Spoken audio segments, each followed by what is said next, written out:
What's going on, guys? Steve Laret here with the Steve Laret Real Estate Team at Vanguard Realty Alliance. I want to talk to you today about negotiating to get to the settlement table.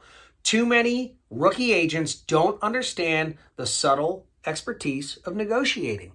And so they pick a hill to die on, which they think is the initial sales price or the initial terms, and they leave it all out on the table, and they shear a sheet many times, skin them only once. They end up skinning people. This is a process. An expert negotiation is about making a series of concessions in order to extract the maximum amount of value from your opposition.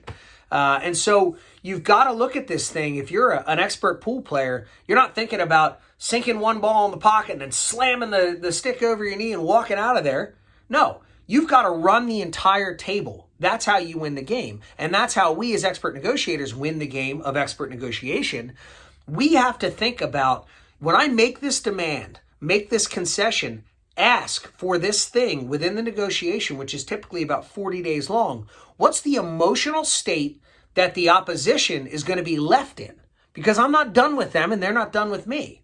I'm going to need more things throughout this process. And so it's just absolutely imperative that your agent understands this and is contemplating the emotional state that the opposition will be left in after you make whatever concession, demand, or ask that you're about to. Because you don't win a game by slamming the ball into the pocket and then leaving the cue ball on the rail. You can't do it. You have to be thinking about your next shot. Where is that ball going to end up so that I can get through the series of negotiations that are going to ensue in order to get me to the settlement table? So too many agents are making the first negotiation their Gettysburg, the hill to die on.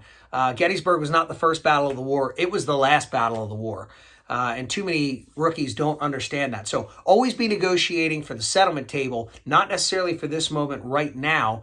This is a race, or pardon me, a marathon, not a sprint. Cheers, guys. For more expert tips on negotiation, please feel free to reach out. See ya.